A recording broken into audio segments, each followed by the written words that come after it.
Greetings, folks, and welcome to another episode of Lessons from the Cockpit. I am your host, Mark Hesera, and for over 24 years, I was a KC-135 pilot in the United States Air Force. And my lifelong passion has been all things flying and aviation. Yep, I'm an airplane nerd. On the Lessons from the Cockpit show, we debrief some of the most intriguing and fascinating pilots, aircrew members, maintainers, and aviation enthusiasts from all over the world. We hear the stories, but more importantly, the lessons learned that these aviators created and cultivated during those extreme and extraordinary military, commercial, and private flying operations. This exploration gives our listeners practical advice on how the aviation world works and expands critical thinking skills both in the air and on the ground. Many of the stories that you're going to hear on this show have never been told before, and you'll be hearing them here for the very first time. Today's episode is sponsored by the book Tanker Pilot, Lessons from the Cockpit, found in all 4 formats on Amazon. We're going to do something on today's show that I've wanted to do for a long time, and that is Air Refueling 101. How did air refueling start? Where did the idea even come from? And who are the men and the airplanes involved with creating air refueling? And there are some crazy stories when you go back and you look at the history of air refueling. A man wing walking with a 5-gallon gas can on his back, a little girl that thought it was sort of dumb, and the rescue of a German record-breaking airplane. So, grab an adult beverage of your choice, sit down, strap in. And let's begin the Lessons from the Cockpit show and the history of how did we get air refueling. At the end of the First World War, there were a lot of pros and cons for using airplanes in combat. The U.S. Secretary of War, John Weeks, said Pershing won World War I without even looking into an airplane, let alone going up in one. If they had been of such importance, he'd have tried at least a ride. We'll stick to the Army on the ground and the battleships at sea. That's how short-sighted John Weeks was. But one Army lieutenant kind of envisioned where airplanes were going. He said, I had to fly 9 sorties on the day of the San Mijail offensive started. We all wished we could refuel somehow without having to return to our bases just when the action got interesting. That gentleman's name was Lieutenant John Rick, and he becomes very important in the history of air refueling. The first air refueling event was actually done with a hook. A Navy lieutenant tried to hook a gas can on a floating pylon in the Potomac River and raise it up to his airplane in October of 1921. Not very successful. The Army Air Corps got into the refueling business when Wes May walked off of the wing of a Lincoln Standard biplane onto the wing of a Curtiss Jenny with a 5-gallon gas can on his back. Even though this event made headlines all over the world, they realized that dog don't hunt. You can't sit there and hang from the wing of an airplane and crawl up through the wires. There had to be another way to do this. When I was working at the Air Force's Operational Test and Evaluation Center, we were working on a program I knew that the Navy needed to be included in it. After a few phone calls, I found out the Surface Warfare Development Group, or SWEDG, as the Navy calls it, was located down in San Diego. Now, as all of you know, San Diego has great weather, beaches, gets foggy every once in a while, but it's a great place if you want pretty good weather year-round. My boss, Jim, and I spent 2 hours with SWEDG talking about how we could use satellite-guided bombs to sink ships. After a 2-hour meeting, we came up with a joint plan on how to do that. But SWEDG was located on Coronado Island. And when you drive into the Navy base there, it says on the sign, the cradle of naval aviation. Coronado Island is also the cradle of air refueling. Numerous air refueling experiments took place in Southern California, and many of them originated from Coronado Island, because at the time, the Army Air Corps had one side of the base and the Navy had the other. An Army Air Corps lieutenant was stationed at Rockwell Field on the island. An Army Air Corps lieutenant by the name of Lowell Smith was stationed on Coronado Island at the Army Air Corps base called Rockwell Field in 1923. And he had looked at all of the publicity that Wes May got for walking through the wires with that 5-gallon gas can on his back. And he realized, there may be an opportunity here to demonstrate how to keep airplanes up in the air longer so that they can go farther, faster, and with more payload. And really, that's what air refueling's all about. Stretch the range, increase the payload, and lengthen the endurance of airplanes. Range, payload, and endurance is what air refueling is all about.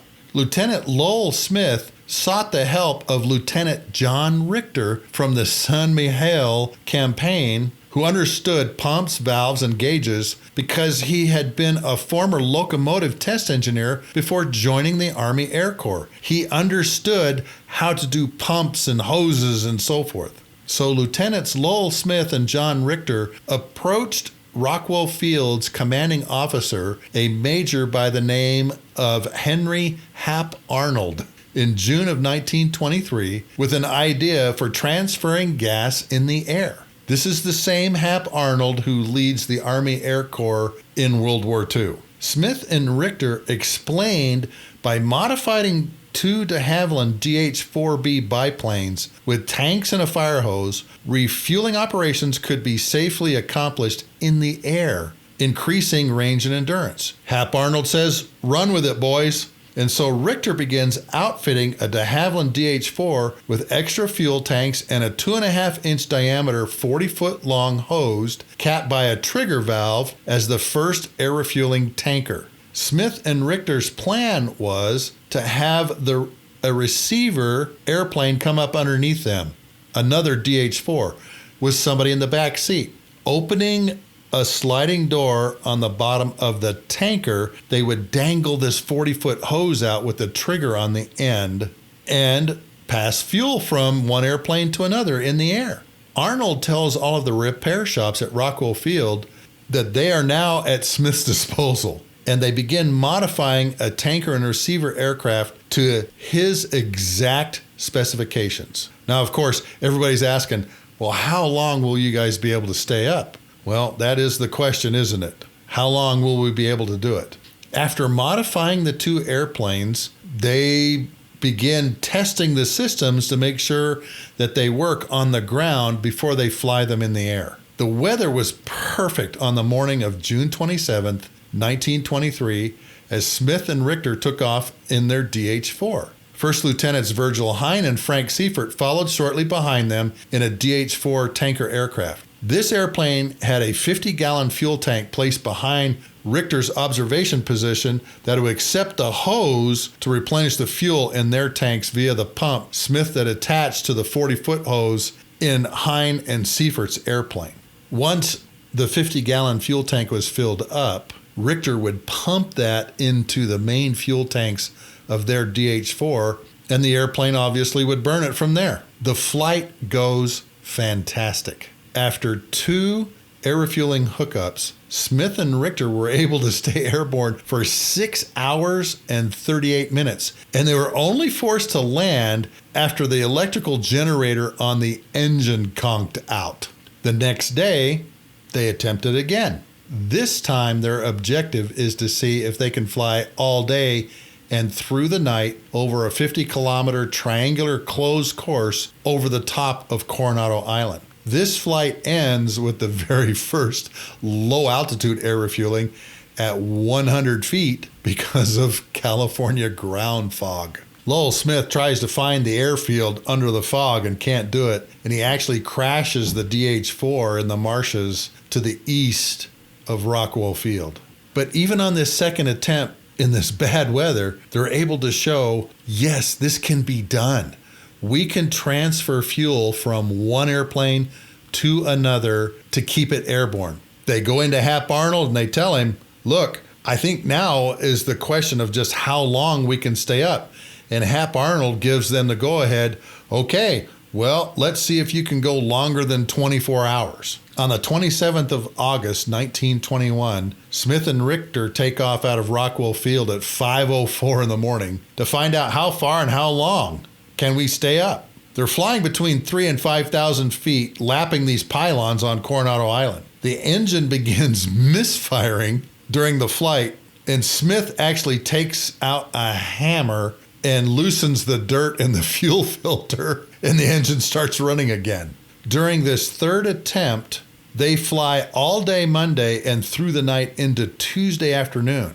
They land a little after 6 o'clock in the evening back at Rockwell Field. First Lieutenants Hine and Seifert in the first tanker, and Robert Irwin and Oliver McNeil flying the second tanker, make 14 contacts passing 687 gallons of fuel through the 40-foot hose and 38 gallons of engine oil through another smaller diameter hose, because these engines at this time period eat gas like crazy. 3 of the contacts happen at night under a full moon. So they've proven we can do this during the day, or we can do this at night too. Smith and Richter shatter their previous record. They stay up for an amazing 37 hours and 15 minutes and set new distance records of 3,300 miles and 6 new speed records over a distance of 2,500 to 5,000 kilometers during this 37-hour flight.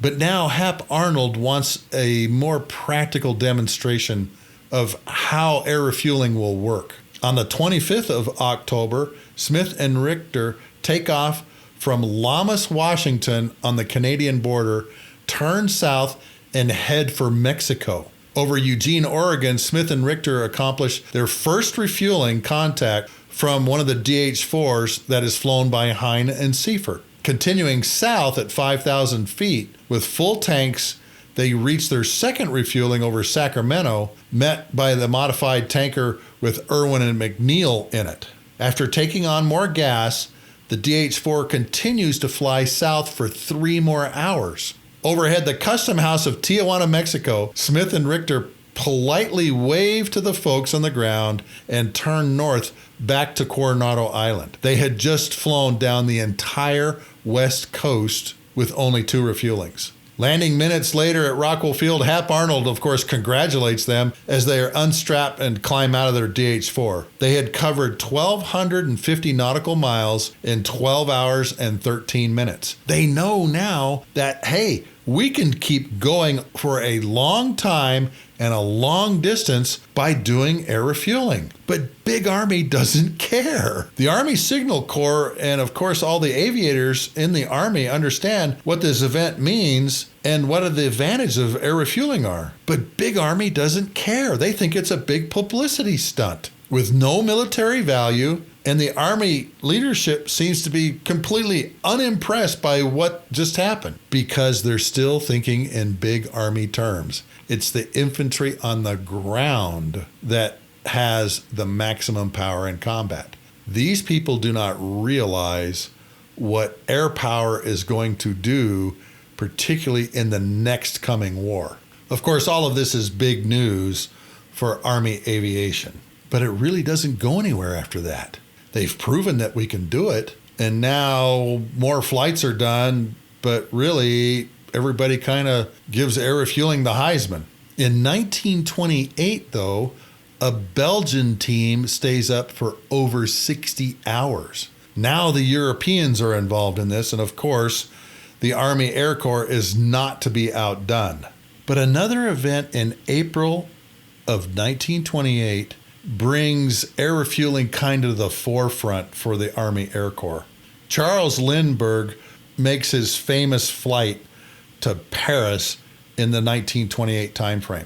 But a German company called Junkers wants to go from east to west to establish that record. And they're going to do it in an all-metal airplane called the Bremen. Baron Renfried von Hohenfeld, Herman Cole, a Lufthansa pilot, and a British major by the name of James Fitzmaurice take off from Ireland and start heading toward the United States. During their flight, their compass precesses 40 degrees. They're off course by a whole bunch. And they can't get any celestial stars because of an overcast cloud deck above them, and they're lost. And when the morning breaks, they're trying to find a place to land because they've only got 2 hours of gas left in the tanks, and they have no idea where they're at. A little 11-year-old boy hears engine sound over Greeley Island near Nova Scotia. And he looks up and sees an airplane come out of the clouds, but he doesn't know what it is. And he starts hollering to his dad, "Look, a flying fish, a flying fish." And the airplane circles a couple times and comes in and lands on a frozen lake bed. But it breaks through the ice and causes damage to the plane. And it's the Bremen. They're 1,200 miles short of New York and Mitchell Field, which was their destination. But by 7:15 that night, on 13th of April, 1928, the news of the Bremen's east-west flight is on every newswire. And of course, the Germans want their airplane back. Herta Junkers, the daughter of Hugo Junkers, the famous German airplane designer, flies to Washington, D.C. with Fred Melchior, Junkers' chief test pilot. Her first stop is in Washington, D.C. to the German embassy. The German ambassador, Pritzwitz Grafen, formally asks Secretary of State Frank Kellogg for help. Help us get our airplane back. Secretary Kellogg, of course, understands this rescue would put the U.S. Army Air Corps in every European newspaper. So he gives permission to the Secretary of War, Dwight Davis, to take 2 Loening amphibian planes to Greenlee Island to rescue the Bremen. Secretary Davis goes to Major General Fischette, commander of the Army Air Corps, and says, "Hey, I think this is a great opportunity." And of course, Fischette thinks so also. He asks the question, who are my best pilots that can do this? A captain by the name of Ira Eaker had just done a South American tour in amphibians.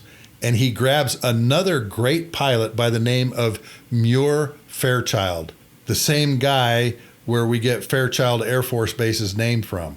These 2 amphibians leave Washington, D.C., and while in Boston, Fairchild has an appendicitis, and they have to find a replacement pilot. And it's a first lieutenant by the name of Elwood Pete Quesada.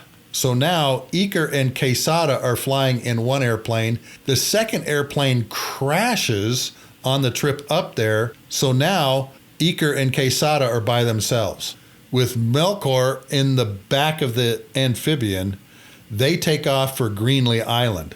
They realize getting there, they can't land because of all the ice chunks in the ocean and the snow and the terrible weather on Greenlee Island. Matter of fact, they're down low trying to get under the weather to land when Quesada says in his mind, "Man, I wish there was a gas station up here.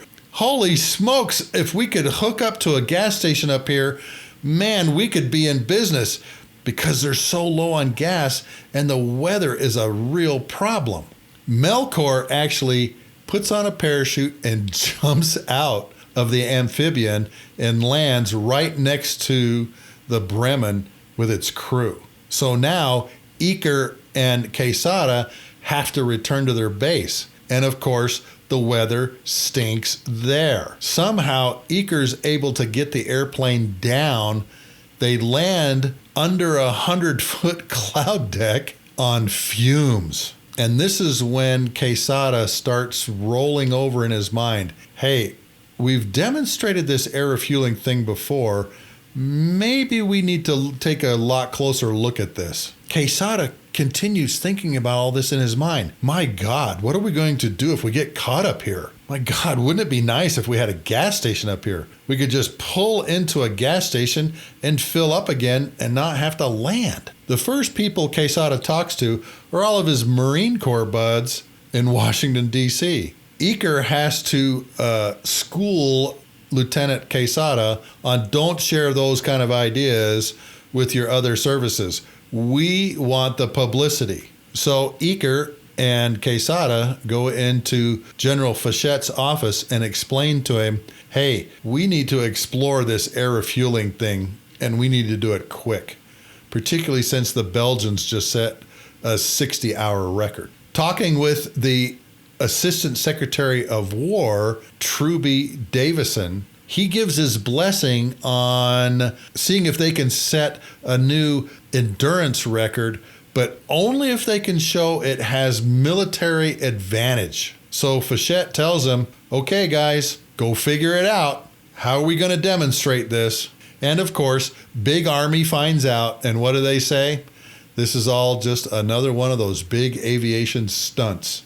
Fichette gives command of this whole endeavor over to a major by the name of Carl Spaatz, call sign Tui. All four of these gentlemen I've mentioned become generals during World War II. Hap Arnold leading the Army Air Corps, Spaatz leading the 8th Air Force in Europe, Quesada is a general, Fairchild is a bomber general.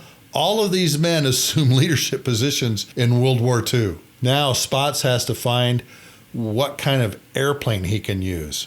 There is one airplane that just made a California to Hawaii nonstop flight, and it's called a Fokker C-2. So that's the airplane they begin configuring as the receiver aircraft. All kinds of Spaatz's buddies are coming up to him and going, well, how long do you think you're going to be able to stay up? And he always comes back with, well, that is the question, and the airplane gets its name.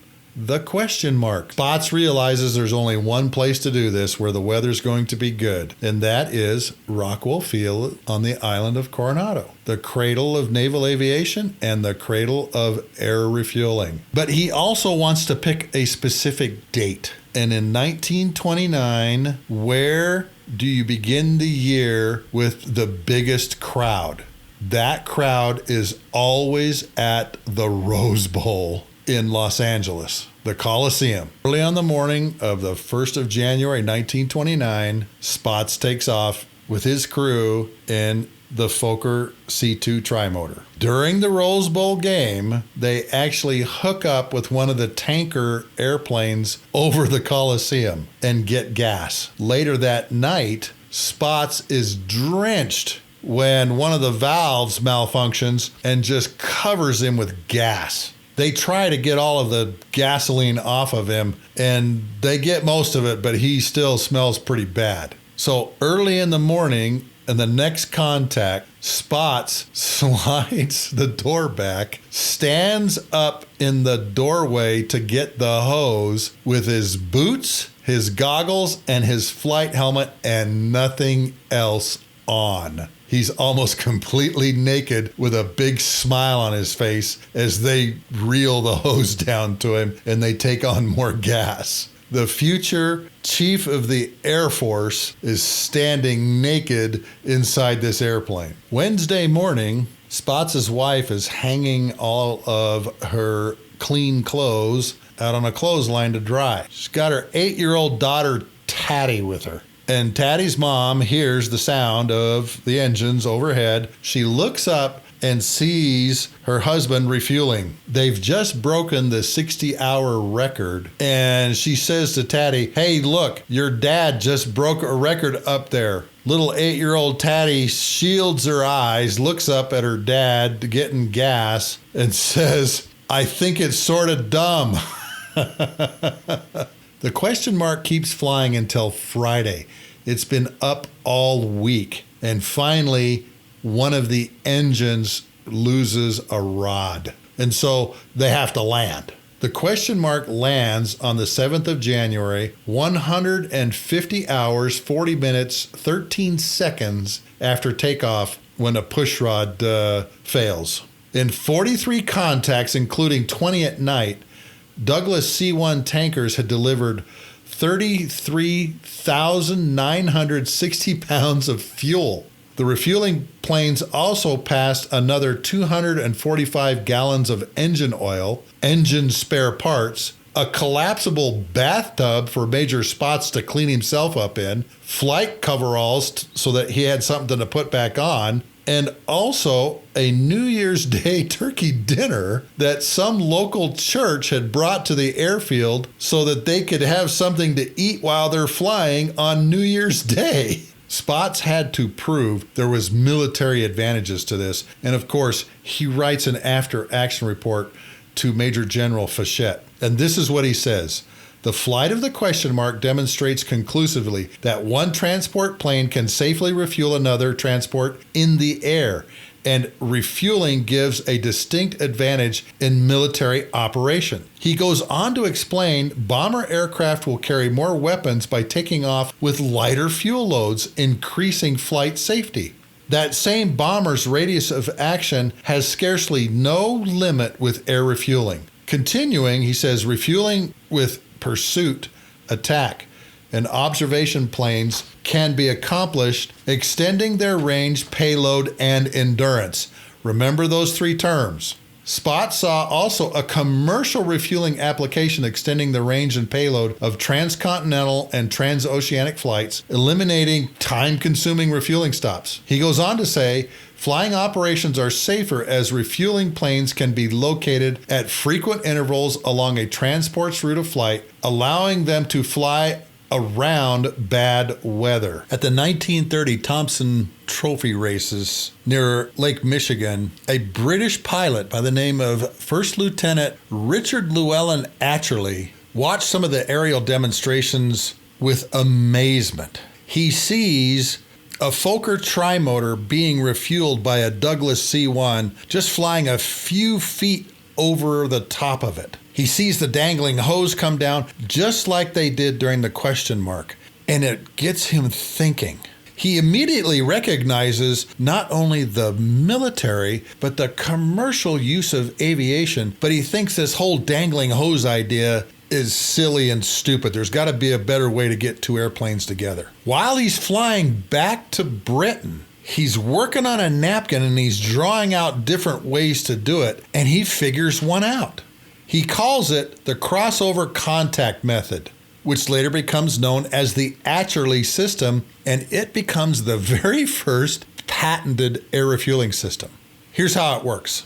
Receivers fly a straight path, trailing a long wire line ending in a grapnel hook. The tanker aircraft trailing another wire ending in a hook pawl, or like a claw, passes left or right above the receiver's wire line. Contacting the receiver's line, the tanker's hooked pawl slid along the receiver's hauling line, making it a connection as they grapple together. The tanker aircraft line operators reel in the receiver's line and attach it to the refueling hose. Then the receiver operators reel the hose back to their airplane and they connect it into their fuel system. Once that connection's been made, the tanker aircraft climbs a little bit in altitude so that the flow by gravity starts sending fuel into the receiver's tanks. Based on several tests, Atcherley submits this successfully to the Royal Air Force Air Ministry for approval. From that, the Air Ministry directs the crossover contact refueling be incorporated in all future aircraft designs, but not one aircraft is manufactured with it. During this time period, everybody knows Sir Alan Cobham. He is a world-renowned long-range and endurance flying expert. He's flown from England to South Africa, Australia, all of these requiring significant fuel expenditures, but he's done it all in the 1920s. In 1932, Sir Alan takes an interest in this refueling because he's looking at long-range commercial flying and endurance flying. He's concerned on the dangers of a heavy takeoff. He thinks taking off with all of this fuel is dangerous. Let's give it to the airplanes in the air, lightening their load in case they have to take off on short runways. Through air refueling, airliners could drastically reduce their takeoff weights and refuel in the air going across oceans, he figures. In 1934, Sir Alan Cobham creates the very first air refueling company, Flight Refueling Limited, or FRL. FRL is sponsored by Imperial Airways and Shell Oil. And at this time, on Shell Oil's board is a very famous American by the name of Jimmy Doolittle. Alan Cobham buys Squadron Leader Atcherley's ideas, and then FRL goes and patents equipment, and it becomes known as the grappled line looped hose system. And Jimmy Doolittle, being in Shell Oil's aviation department at the time FRL incorporates, he takes a great interest in how the grappled line looped hose system operates and works, because he sees the vision of, hey, we can extend the range of military airplanes with this system also. Cobham makes one change to the system. He uses what's called a line gun. That's firing a grappled pawl across the receiver's line instead of the tanker aircraft flying across the line. He's trying to save time, and it does. It saves a few minutes, but it still takes about 8 minutes to make a contact. Cobham tests the system, and it works really good. At the end of refueling, what they would do is the tanker airplane would just kind of break away. I hate to use that term breakaway because that means dangerous for us, but the aircraft would climb and go away from the receiver airplane, and it would break this weak link in the line, which would disconnect the two airplanes, separating the steel cable. Well, Imperial Airways and their Empire flying boats take a real interest in this in 1939.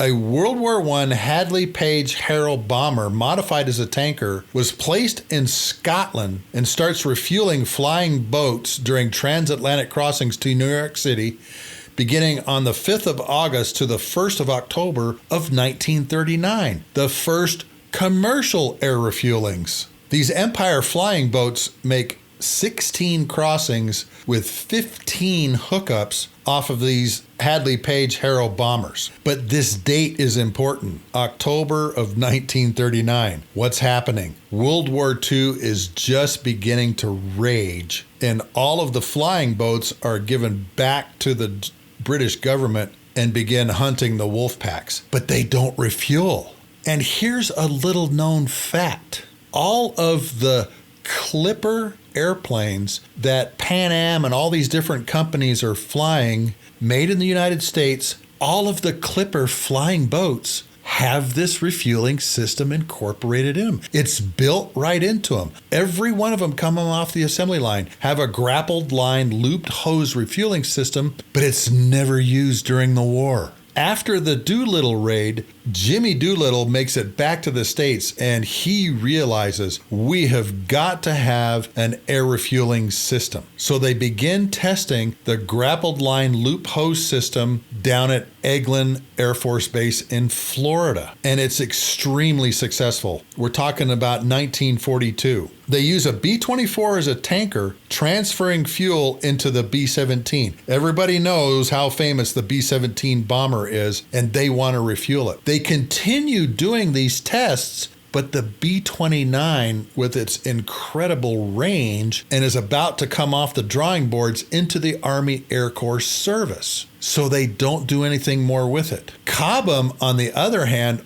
over in the UK, continues to refine his grappled line loop hose system through the war. What they find out, the B-17 has 5,800 mile range if they can refuel it from B-24s. This is perfect for MacArthur's island hopping campaign through the Pacific, and the Army Air Corps remains interested in all the tests, but because the B-29's coming around, they don't do anything with it. And of course, World War II in the Pacific comes to an end when the Enola Gay and Boxcar, two B-29s, drop the atomic weapons on Hiroshima and Nagasaki. They fly 1,570 miles from Tinian without a refueling. So everybody's thinking, we got a pretty good long-range bomber here that can now drop nuclear weapons. But in May of 1947, British Overseas Southwest Airlines begins refueling passenger service from London's Heathrow Airport to Kingsley Field in Bermuda. They're using Lancaster bombers modified with Flight Refueling Limited's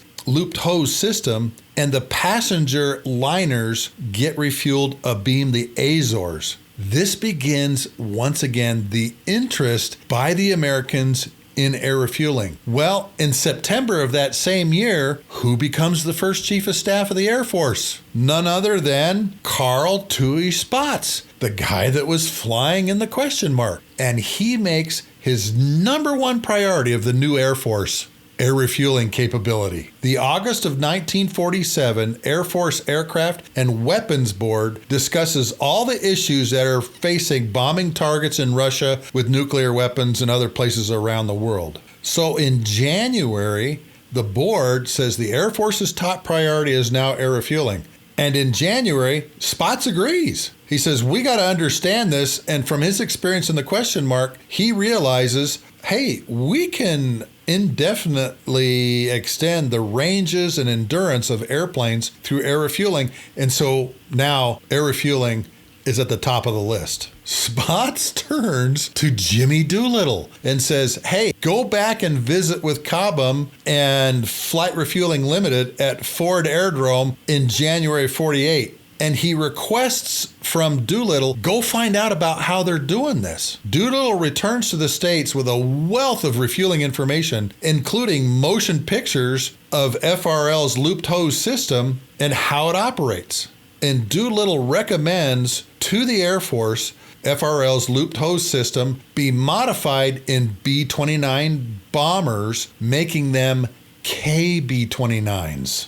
The very first tankers owned by the United States Air Force are KB-29s with this grappled line looped hose system in it. They modify the two bomb bays by putting bigger fuel tanks in them to carry more gas and incorporate this looped hose system made by FRL. On March 25th of 1948, though, something happens in the Senate. The new Secretary of the Air Force, Stuart Symington, testifies before Congress, hey, we've got this new air refueling system that we can put in airplanes. Not one airplane has been modified yet, though. But under testimony, he tells the Senate committee, we can go anywhere in the world, drop nuclear bombs on anybody now because we have this air refueling system. The problem was, it's still on paper. They don't have any airplanes modified yet. The chief of the Air Force's procurement, General Shepard, meets with the vice president of Boeing's Wichita facility,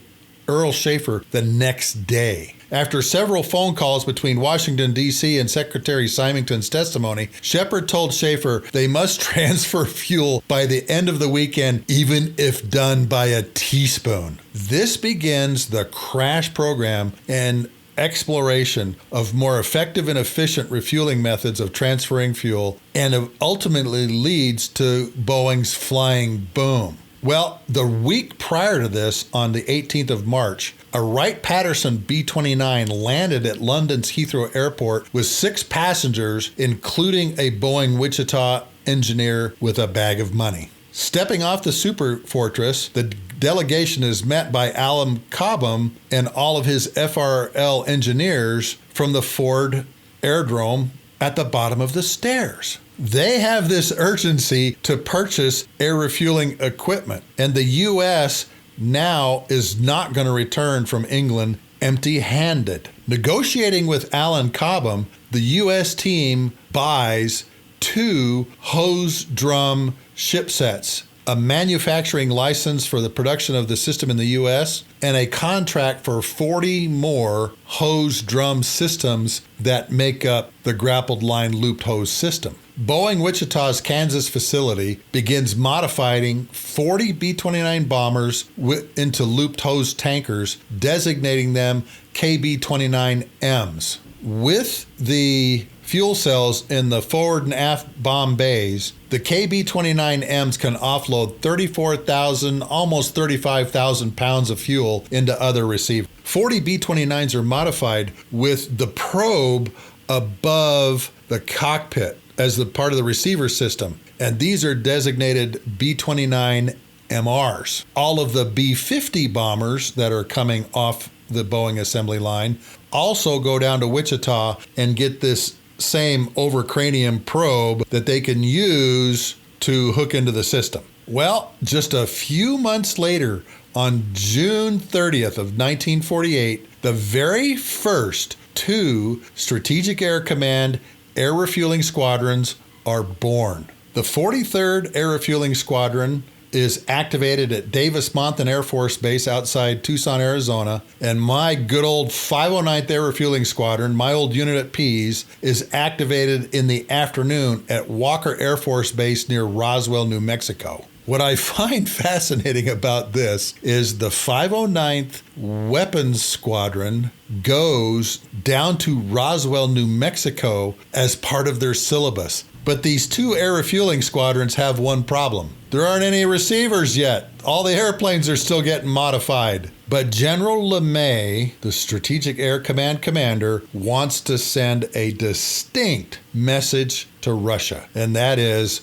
we can bring nuclear weapons to your doorstep. A 43rd Bomb Group, B-50, takes off on the 26th of February, 1949, and heads east. The airplane is nicknamed Lucky Lady 2, and it's going to circumnavigate the world, and it's going to do it through air refueling. Lucky Lady required 8 near-perfect air refueling hookups, being at the far edges of its endurance just before meeting with the KB-29Ms. But there's an issue with all this. The 509th Air Refueling Squadron had only flown less than 12 training missions, and the 43rd had only flown 1. But this becomes the example of the very first air bridge, also one of our distinct missions in our air refueling doctrine manual. KB-29s are deployed to Lodges Air Force Base in the Azores, Dahran Airfield, Saudi Arabia, Clark Air Base in the Philippines, and of course Hickam Air Force Base in Hawaii to prepare for the Lucky Lady 2's around the world flight, just to make sure that everything goes off without a hitch. 2 primary tankers with 2 airborne spares rendezvous near each one of those 5 locations to give Lucky Lady 2 gas. Each one of the air refueling evolutions comes off without a hitch, except for the one at Clark Air Base. And this is where the Air Force loses its very first tanker. After refueling Lucky Lady 2, the 4 KB-29s are coming back into Clark Air Base, and the weather stinks. If any of you have ever lived in the Pacific, you know around 4 o'clock in the afternoon, you always get these monster thunderstorms. One of the primary KB-29s loses contact with the ground and flies into a mountain near Clark Air Force Base on its approach back to the runway. This is the first tanker loss in the United States Air Force. But on March 2nd at 10:22 in the morning, Lucky Lady 2 makes it back to Carswell Air Force Base, and of course, like all good crews should, they buzz the tower.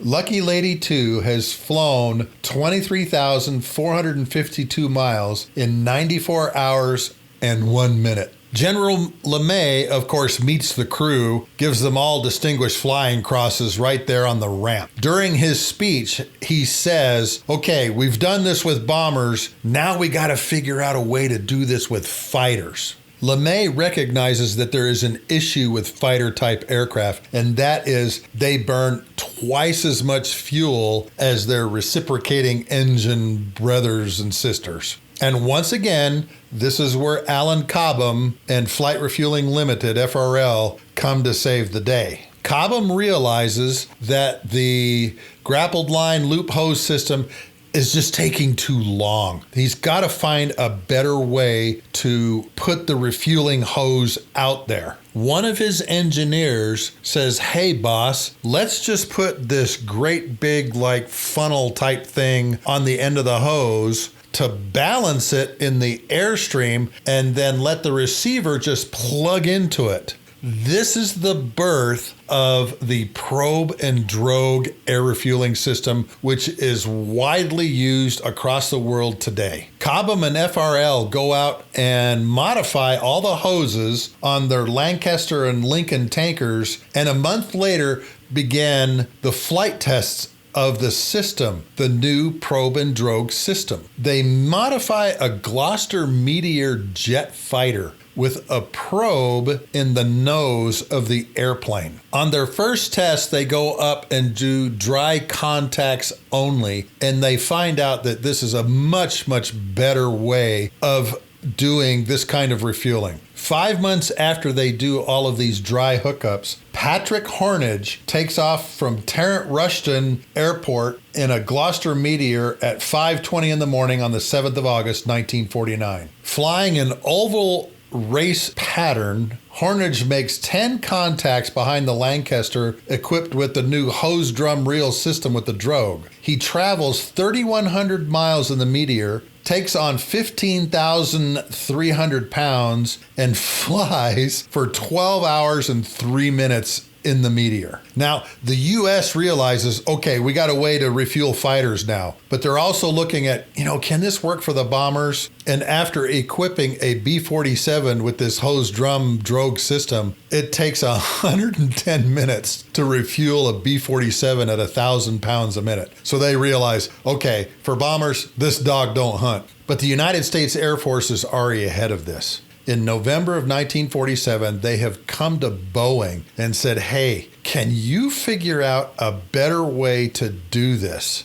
Can you figure out some kind of system that you can create to put on tankers that will allow us to put more gas faster into the bombers? Well, the first thing Boeing's got to figure out is, what's the best kind of refueling formation? 2 B-29s from Wright-Patterson began exploring, okay, what's the best position for the tanker and the receiver to be in to take on gas? And they find out that the tanker in front, high above the receiver behind them, is in fact the best refueling formation. During these tests, Boeing engineers realized that some kind of winged pipe would probably be the best way to do this, but they just have to figure out how. And this is where our current KC-135, KC-10, KC-46 boom refueling system technology comes from. These tests with these 2 Boeing B-29s. What Boeing ends up creating is the flying boom, where you have an outer tube that has the rudder vaders on it to fly up, down, right, left, with an extending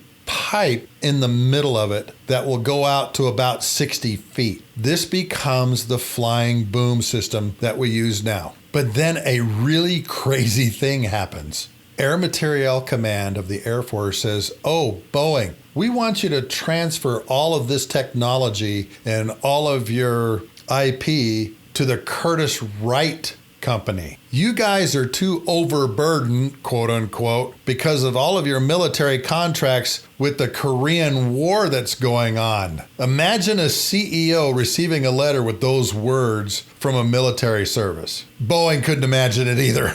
The CEO of Boeing at this time, Bill Allen, says, no, thank you. We'll keep the boom thing going in our own company. Thank you very much. Because Bill Allen is already looking at a jet-powered tanker. He realizes the B-47's coming soon, the B-52's coming soon, and he's going to need a jet tanker, but he has no idea what that is just yet. But he's going to figure it out real soon. So the Air Force signs Boeing to a classified contract. They can't tell anybody about what they're doing with this new flying boom. Within a few months, Boeing does receive a DoD contract to equip 5 B-29s with this new boom in-flight refueling system. In June of 1950, Boeing announces that they now have this boom system on their KB-29Ps or Papas, and are putting receptacles in the B-50s, and all the airplanes that they have on the drawing boards now have this refueling receptacle in them. The Air Force subsequently modifies 116 KB-29Ps with the boom system. Now, this is where the term mamas and papas come up. A receiver will ask, are you a mama or you're a papa? And what they're asking is, if you're a mama, you have the drogue system, and if you're a papa, you have the boom system. They're figuring out what tanker they have in front of them, or they're trying to refuel off of. And that was a real quick way to figure it out over the radio. Are you a mama or a papa? During this time period, Boeing is already looking at the next tanker, and they use the C-97, which is an airliner, 4-engine, propeller-driven airliner, and it rolls off as the KC-97, the first air tanker to roll off the assembly line, designed as an air refueling platform with this new flying boom capability. Because Boeing has all this experience with boom refueling, the KC-97s actually received the boom mod in June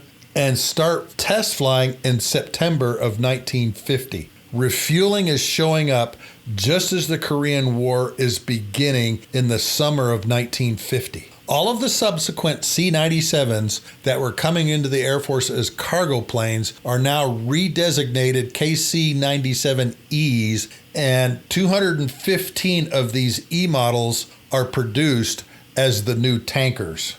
And Boeing builds 822 KC-97s for Strategic Air Command. But the KC-97 has limitations. Again, jets are showing up, the B-47, the F-84s, F-86s, all of these different airplanes are showing up that require the probe and drogue system.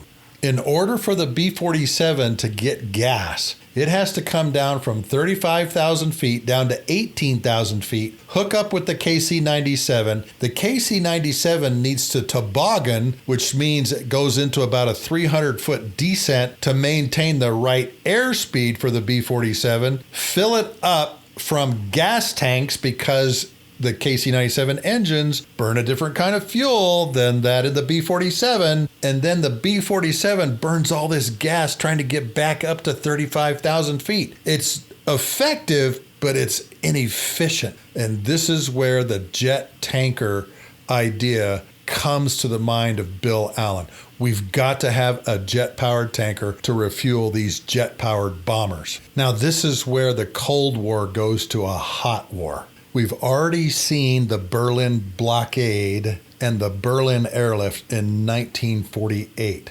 Stalin says, I will not have free countries along the Russian borders. And he means it. In September of 1948, Kim Il-sung becomes the premier of the new Democratic People's Republic of North Korea. Shortly thereafter, Kim Il-sung invades South Korea in an effort to unify the Korean peninsula under communist rule. On the 25th of June, 1950, the North Korean army crosses the 38th parallel in an effort to unify North and South Korea. North Korean and Chinese troops push the South Koreans and the Americans all the way down to what was called the Pusan perimeter at the lower southern portion of the peninsula. And at this time, there's no U.S. fighter that has the legs to get to Pyongyang, the capital of North Korea. They don't have the gas because they're burning twice as much gas in these new jet engines. And the Far East Air Force commander then asked Strategic Air Command for their help for tankers. And Strategic Air Command obliges, sending over KB-29Ms with the drogue and KB-29Ps with the boom. To robust out this group of tankers, 6 additional looped hose equipped KB-29M tankers travel from FRL's facility at Terrat Rushton in the UK for retrofitting to baskets. For commonality purposes, 6 of the looped hose tankers are sent back to the UK to Terrat Rushton and get the hose drum drogue systems put in them, and they immediately deploy over to Japan. The only issue now is the fighters. They've got to retrofit the fighters with some type of probe system.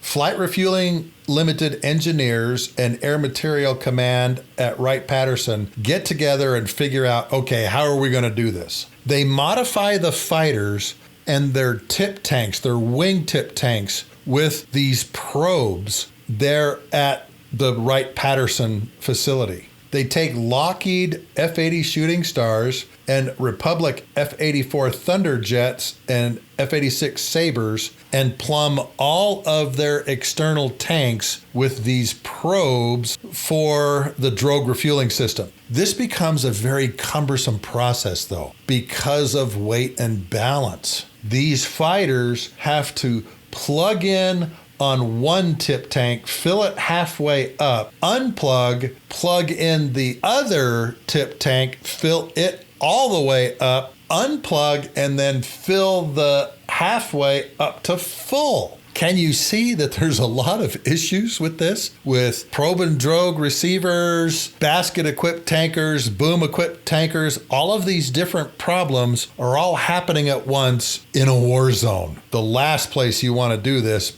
they have to do it. They have to be able to get the fighters up along Pyongyang and the Yalu, and they can't do it from Japan. The coalition finally gets a foothold on the Korean peninsula, particularly with the Incheon landing, and now fighter airplanes and bomber airplanes are moving into the South Korean peninsula, making it so now these aircraft don't have that far to go. But again, they still need gas to get up to Pyongyang. On the morning of 6 July 1951, 3 reconnaissance RF-80 Shooting Star fighters depart Daegu Air Base in South Korea for North Korea. They're tasked to go up and photograph all of these targets, and they have to fly almost 210 miles, and they've only got about 100-mile range to do this. Well, one of those Air Material Command tankers that they've been doing tests with takes off out of Japan and heads to Wonsan, North Korea, and parks itself off the coast waiting for receivers.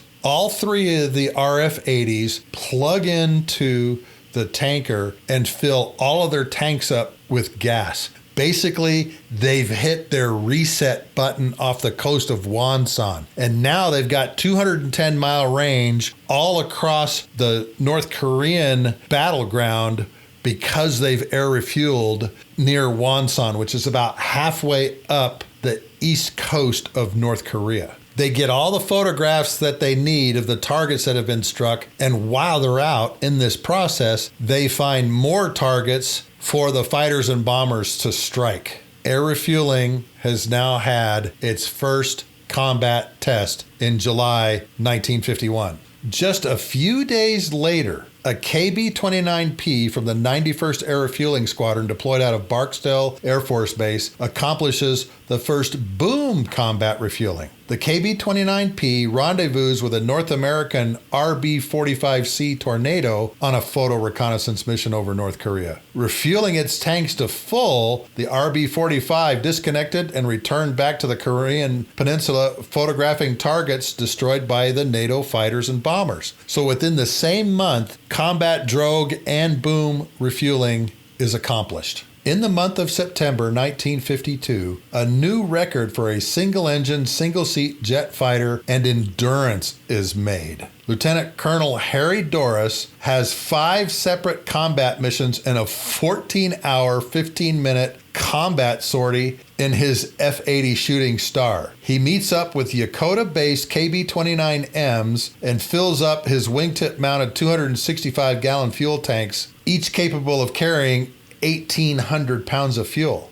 Doris departs Yokota at 5:10 in the morning carrying 500-pound bombs, 6-inch rockets, and full magazines of 50 caliber ammunition. During this 14-hour flight, he drops all of his bombs, shoots all of his missiles, empties his guns, and then becomes basically a FAC, a forward air controller, and calls in other airplanes on targets during this mission. The last of 8 refuelings gives him enough gas to get home back to Yokota at night. So he's done daylight plugs and nighttime plugs on this 14-hour mission. Because the war is going on, obviously the U.S. wants to get more tankers outfitted, and B-29s are now being sent to the Tarrant Rushton FRL facility in England. 2 F-84 Thunderjets accompany the B-29s to FRL's facility. FRL modifies these 2 F-84 Thunderjets with probes that are midway down the wing instead of in the tip tanks.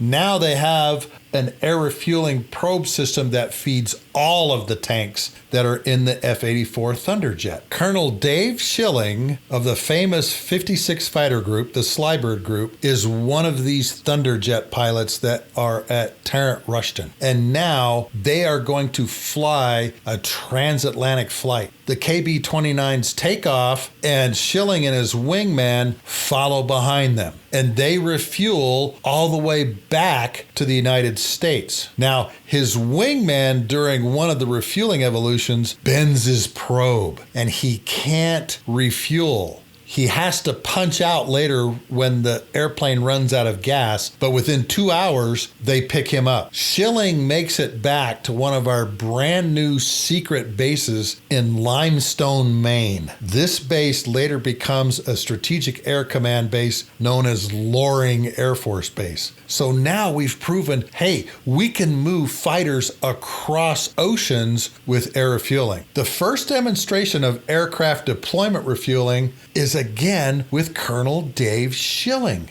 In the first demonstration of aircraft deployment refueling support, Colonel Dave Schilling, the famous commander of the 56 Slybird Fighter Group during World War II, and a Colonel William Ritchie take off from Manston Airfield in the UK near the Straits of Dover on September 1950 and are heading back to the States. Refueling from an FRL Lancaster tanker near Prestwick, Scotland, Schilling and Ritchie cross the Scottish coastline and then head out into the Atlantic Ocean. FRL's Lincoln tanker meet Schilling and Ritchie over Reykjavik Island and fill their tanks up a second time. During another attempt, Ritchie damages his refueling valve in the probe's end. Unable to refuel from the KB-29 tanker over Labrador, Colonel Ritchie ejects from the airplane, but is picked up within about 2 hours by Air Force helicopter. Colonel Schilling continues west, landing at a secret airfield outside Limestone, Maine. This base later becomes Loring Air Force Base. Schilling's entire flight from Manston to Limestone, Maine lasts 10 hours and 8 minutes, and it's the first jet crossing of the Atlantic Ocean. But Schilling's not done yet. Strategic Air Command owns fighter escort squadrons of F-84 Thunderjets, all of them capable of releasing nuclear bombs. In July of 1952, Schilling's 31st Fighter Escort Wing is told to deploy from Savannah, Georgia to Misawa Air Base in northern Japan. He has to cover a distance of 6,721 miles. But Schilling's wing is one of the first wings to have fighters that are now equipped with refueling receptacles that the Air Force's boom system fits into, the F-84G.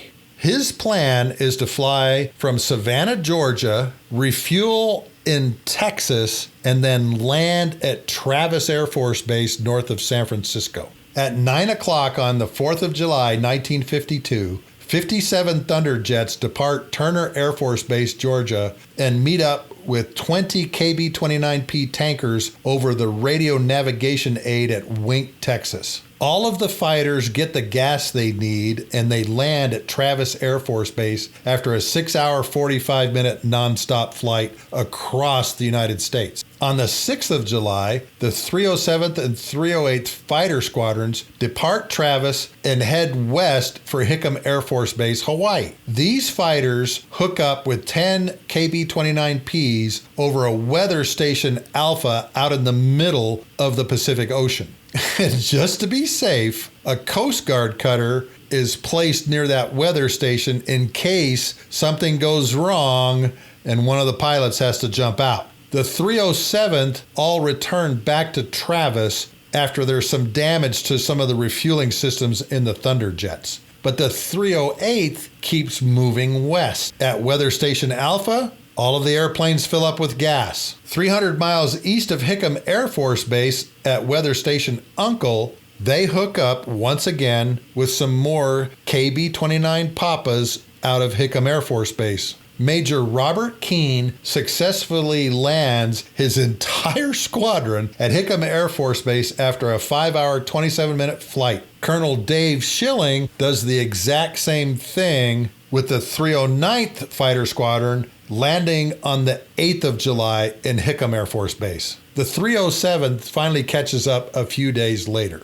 From Hickam, all three squadrons island hop to Japan's mainland, using Wake Island, Midway, Inuitak Atoll, Guam, Iwo Jima, and finally Yokota Air Base near Tokyo as their intermediate stops to get to Misawa Air Force Base. Colonel Schilling's F-84G Thunderjets established 4 Air Force firsts on this deployment crossing. The first mass movement of fighter jets across the Pacific. Second, the first mass mid-air refueling movement of fighters. Third, the longest mass movement of an entire fighter wing. And lastly, the longest mass nonstop over-water flight for fighter jets. 6 months later, another great World War II commander, Don Blakesley, the inspirational commander of the 4th Fighter Group of World War II, deploys with the 27th Fighter Escort Wing to relieve Colonel Schilling's 31st Fighter Escort Wing. Leaving Bergstrom Air Force Base in Texas, following the same route of flight and refueling plan as Colonel Schilling, the fighter jets deploy all the way to Japan behind KB-29 and the newer KC-97 tankers. But everyone realizes now there's a real issue where you have prop-driven tankers and jet-powered fighters. The speed and stall margins are obviously one of the biggest ones, but there are others. First and foremost, the looped hose and drogue systems must remain under 200 knots during refueling because it's just tearing up the hoses. This places some of the fighters at almost their stall speeds, which of course makes for some very interesting control inputs while you're flying. The introduction of the B-47 into the Strategic Air Command fleet is only a few months away, and the B-52s are already on the drawing board and they're already starting to put together pieces for that airplane. They've got to have a jet-powered tanker. This jet-powered tanker has to be able to refuel both types of receivers, be able to fly across oceans, but more importantly, they've got to be able to launch off of nuclear alert with these strategic bombers. They've got to be able to get in the air within a few minutes. At the present time, Strategic Air Command is having to deploy KC-97s ahead of the bombers like in England and Spain, all these different places. And by doing this, you're kind of showing your hand. You know where the bombers are going to come from and where they're going to go based on where all of your tankers are deployed throughout Europe. Boeing CEO Bill Allen had already been contemplating all of this. And the reason he's contemplating all of this is because the Air Force has rejected his proposal to put turboprop engines on the KC-97. They don't want it. Bill Allen is also looking at these turboprop C-97s to become a major airliner throughout the world for Pan Am and American and all these different airlines by putting turboprop engines on them. But the Air Force doesn't want a turboprop tanker because they know the jets are already here. Now, this is where things get really interesting in the air refueling world because Bill Allen takes a huge risk during the mid-1950s. There's a great quote in Ayn Rand's book, The Fountainhead. It says, "Every great new thought was opposed. Every great new invention was denounced. The first motor was considered foolish. The airplane was considered impossible. The power loom was considered vicious. Anesthesia was considered sinful. But the men of unborrowed vision went ahead. They fought, they suffered, and they paid, but they won. And Bill Allen is about to win in a big, big way. When I was a kid in 1960, my grandpa Andy lived on West Ellis in Inglewood, California. That house is now over 70 years old, and ironically, a Hungarian Challenger 800 corporate pilot and his family live in that house my grandfather made. My older sister, me, my younger brother, as a kid, I spent a lot of time at Grandpa Andy and Grandma Ethelyn's house. And there was one thing that I absolutely loved to do. My sister and my brother, not so much, but that was to go to Los Angeles International Airport and park under runways 25 left and 25 right, the south two runways at Los Angeles International Airport. Grandpa Andy would take us to the famous Randy's Donut Shop that you see in the Iron Man 2 movie. It's been there since 1953. We'd get a dozen donuts and we'd go park under the approach paths of runway 25 left and 25 right. My love for aviation, my passion for flying started on the hood of my Grandpa Andy's car with a chocolate donut in my mouth. Because one of the coolest things to watch while we were parked 10 to 15 feet right or left of the approach lights was to see new airliners coming into land. With the ocean moisture in the air, having the big ribbons of condensation coming off the corners of the flaps and the wingtips, and to feel the airplanes grow into ground effect and push me down into the car was just absolutely one of the most fabulous feelings of my life. And all of you, that is where my aviation origin story begins. On the hood of Grandpa Andy's car on Aviation Boulevard at Los Angeles International Airport. One day, while we were standing on Grandpa Andy's car in our socks, an American Airlines 707 jetliner pulled up to the hold line. The window opens and the captain of the American Airlines flight leans out, waves to us, and kind of hollers, "Enjoy the takeoff, kids!" and pulls himself back in and shuts the window. And you thought getting a trucker to honk his horn was cool. But you know what? Mr. American Airline captain almost didn't get his shiny 707. And during the tanker competition 1953-54, Boeing's proposal comes in a dismal third behind the Lockheed L-193 and the Douglas DC-8. They were going to make the DC-8 into tankers. By 1958, KC-97s filled all of the Strategic Air Command bomber wing. SAC assigned one KC-97 squadron of 18 aircraft to each of the B-47 jet bomber squadrons. But as I mentioned before, the KC-97 wasn't doing the job. Bill Allen, CEO of Boeing, wanted to create the first jet-powered airliner, but nobody wanted it. Douglas owned outright the commercial airline industry. None of the major airlines thought they needed an airline jet passenger airplane. They eat too much gas. But there was one person that would listen, and that was Pan Am's Juan Trippi. He listened to Bill Allen, but was still kind of skeptical about jet airline traffic.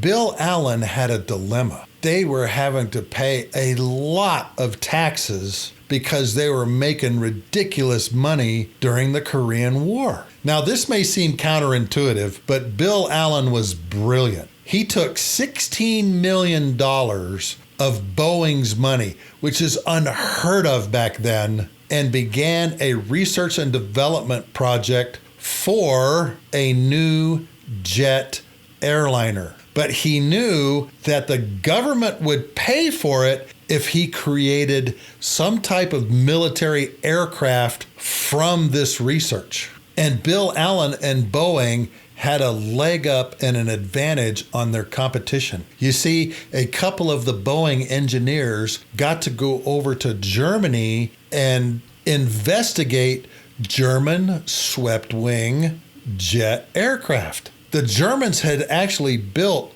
a very good wind tunnel and had done a lot of tests. And they had found in their testing and research that a 35-degree sweep on the wings is ideal for jets. The other thing they found out was that by putting the engines in pods hanging down from the wings made the airframe more efficient.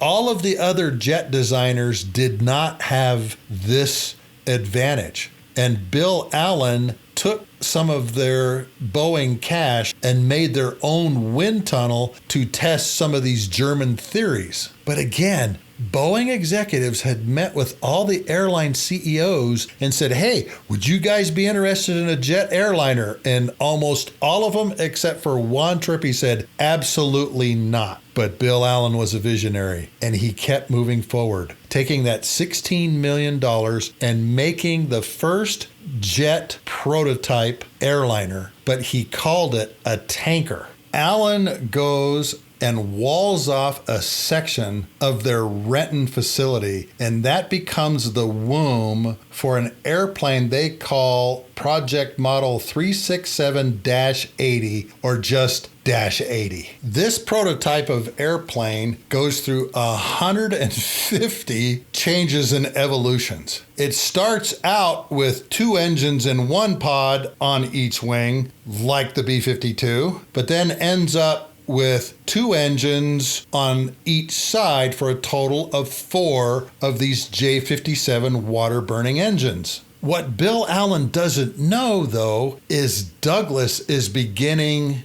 to do the same thing with their DC-8 jet airliner. They're starting to look at this also, but they don't have the advantage of the wing sweep technology, and the DC-8 only has a 30-degree swept wing, making it slower than Boeing's Dash 80. Boeing's Dash 80 prototype rolls out of the Renton plant on May 15th, 1954, and the following month it has its first flight. And of course, its performance is spectacular. And just to prove how spectacular, their test pilot, Tex Johnson, barrel rolls this prototype over the boat races that Bill Allen is watching from his yacht with all of these airline CEOs on it. This stunt almost gives Bill Allen a heart attack. They have spent $16 million on this prototype, and here's this crazy test pilot barrel rolling it not only once, but twice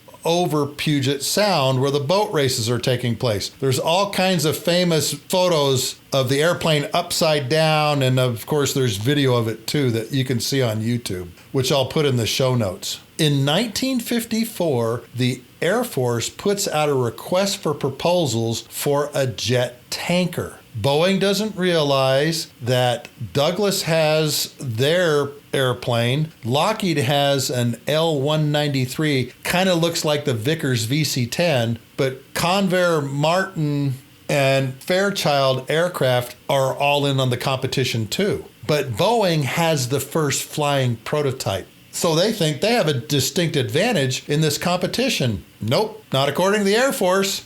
Boeing comes in third. Lockheed's L-193 comes in first. Douglas's DC-8 version comes in second, and Boeing comes in a dismal third in the competition. But Boeing has a flying airplane. Everybody else has them on paper. So Bill Allen puts a brand new designed flying boom on the back of the Dash 80 and says, look, here's your jet tanker. We can start building these now.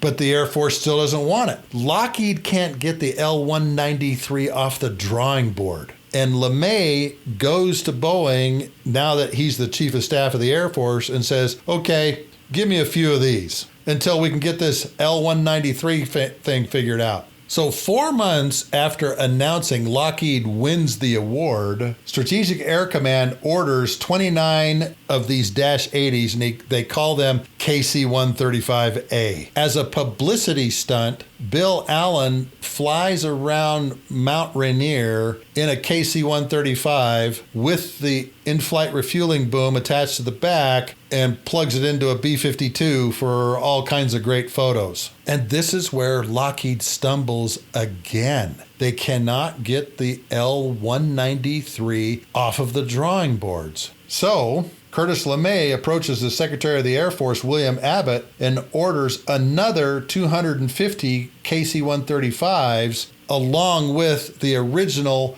29 that he had ordered. But Secretary Abbott says, oh, this is only a stopgap thing that we're doing here. We're still going to buy the L-193. But you know what? The KC-135 proves so superior. They're able to launch off with their mated bombers off of alert. They're carrying the same types of fuel, going the same speeds, going up to 28,000 feet to refuel. It's everything that LeMay wants for Strategic Air Command. The first 135 rolls off the assembly line in 1955 and continue coming off the assembly line. Again, Lockheed stumbles big time, and they can't get moving on the L-193. So Curtis LeMay cancels the L-193 tanker in 1956, feeling, why do I need 2 tanker models in my fleet? I'm just going to go with the one I've already got. Their flyaway cost is only $2.8 million per airplane, which in today's standards doesn't seem like very much, but back in 1955, that was quite a bit of money. 732 KC-135s are produced.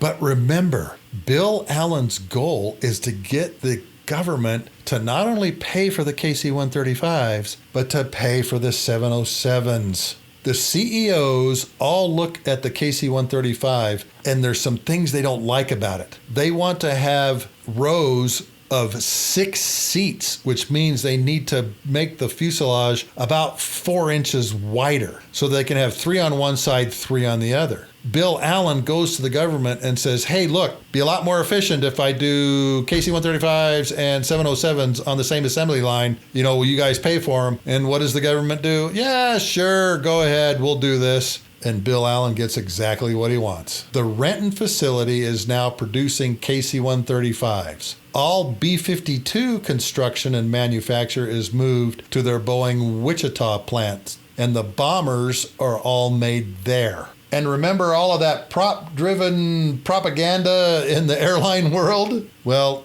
it's proven terribly wrong. Jet airliners actually performed 5 times, not 3 times the work propeller-driven counterparts accomplished. 707s are now able to go from LA to New York, or the big golden ticket, New York to London. What's interesting about this, though, was C.J. Smith at American and Juan Trippi at Pan Am were still a little skeptical. Juan Trippi actually ends up buying for Pan Am 20 Boeing 707s and 25 DC-8s. He's kind of hedging his bets. But Juan Trippi is also very smart. And what he's doing is kind of a fly before buy competition to see which one of the 2 jets, the 707 or the DC-8, is the better of the 2 as far as airline passenger miles are concerned. And remember what I told you, the 707 is faster because of its wing sweep 5 degrees aft of the DC-8. The KC-135 generates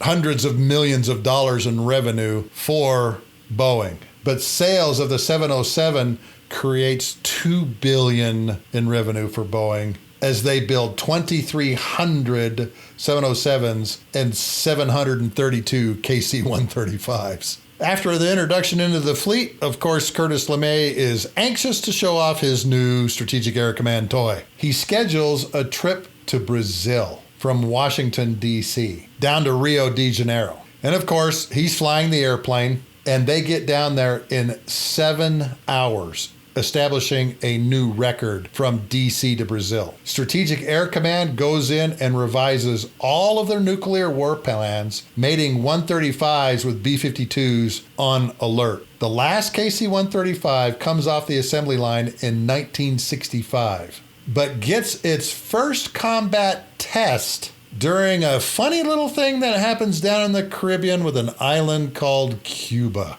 In October of 1962, a U-2 with a brand new engine in it takes off out of Edwards Air Force Base, goes across the southwest United States, out into the Gulf of Mexico, down to the Yucatan Peninsula, and heads east. During its 14-minute overflight of Cuba taking pictures, it finds medium-range ballistic missile sites at a place called San Cristobal. The Cuban Missile Crisis begins.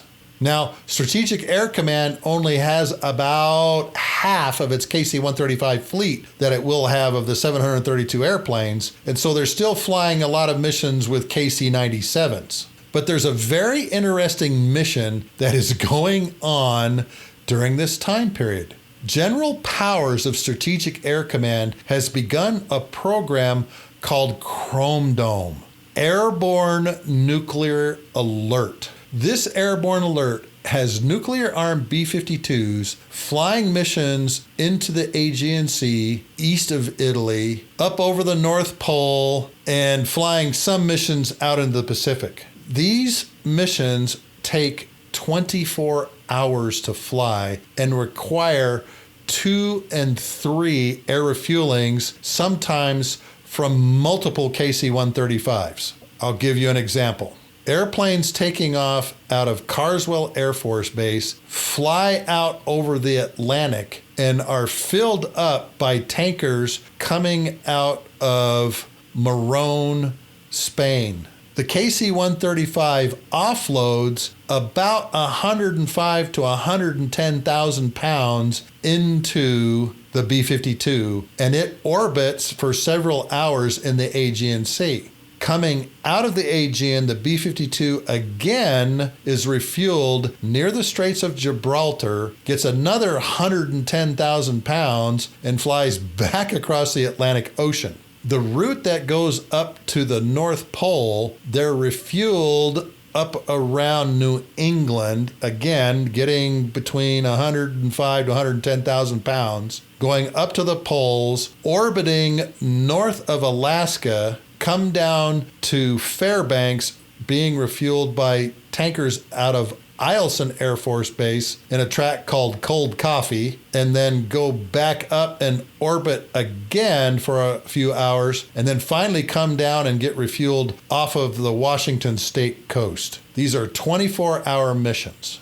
On the 4th of November, there are 74 Chrome Dome missions in 1962, all of them carrying nuclear weapons. Kennedy is trying to show Khrushchev, don't do this. Do not put missiles in Cuba. One KC-97 tanker makes history as it becomes tasked to go out and do surface search looking for one of the Russian cargo ships called Grozny, and it finds it. And they send a message back saying, hey, we found this Grozny ship that you guys are looking for out here. And immediately the Navy and all kinds of reconnaissance ships go out there and kind of inundate the Grozny. But because of these Chrome Dome missions, the Russians blink. They go, maybe this is not a good idea. This is one of the great battles of the Cold War. But this is 1962. And by 1965, KC-135s are deploying to Southeast Asia as we begin operations over North and South Vietnam. I hope you've enjoyed this podcast on air refueling history. It's been fun doing this. I've had this in my head for a long time. And believe it or not, my first chapter in the book, Tanker Pilot, Lessons from the Cockpit, was actually going to be an air refueling history chapter. My publisher didn't see it that way, and they said, nah, we don't need that. So I did all this research and looked up all these things, And it was just fun learning all of this history from a guy by the name of Wes May walking through the wires of a Curtiss Jenny with a 5-gallon can on his back to finally getting in the KC-135. And I got to fly both the A models and the R models. The R model engines is another story that I'm not going to go into here. Fantastic channel to market story. Increases the range and offload capability by re-engineing the tankers with CFM56 engines by 40%. Just a fantastic airplane. And as you can see, folks, the KC-135 just keeps soldiering on. The KC-46 has had its issues, but the KC-135, many of them that I flew during Desert Storm, Afghanistan, are still flying today, 65 years later. What a fantastic airplane and a rich history of air refueling. So I hope you've enjoyed this journey down air refueling history, and now you know a little bit about where the air refueling mission comes from. The Lessons from the Cockpit show is financed and supported by Wall Pilot, custom aviation art for the walls of your home, office, or hangar. 4, 6, and 8-foot images printed on vinyl, very detailed, that you can peel off and stick to any flat surfaces. Please, folks, go to www.wallpilot.com, particularly in the ready-to-print area, where I have, I think, 132 images ready for you to order right now that we can print and send off to you. We also do custom images with your name, weapons load, tail number, unit markings, all those kinds of things. A little bit pricier because it takes us a little longer to do them, but we do custom images also. So please go order some of these aviation art prints from wallpilot.com. That's what supports the Lessons from the Cockpit show. Please share this episode and previous episodes found on my website at markasera.com under the podcast pull-down box with your friends, family, and loved ones. Please leave comments on what you think of the episodes. We've had some really incredible episodes lately with Roberts Ridge, Flying Phantoms, talking to Royce Williams, MiG Killer over Korea, and I really want to know, folks, what you think of these episodes. Let me know if there's some people that you'd like me to interview. I'd love to hear those comments. I appreciate you being here and listening, and I look forward to talking to you again next week on the Lessons from the Cockpit show.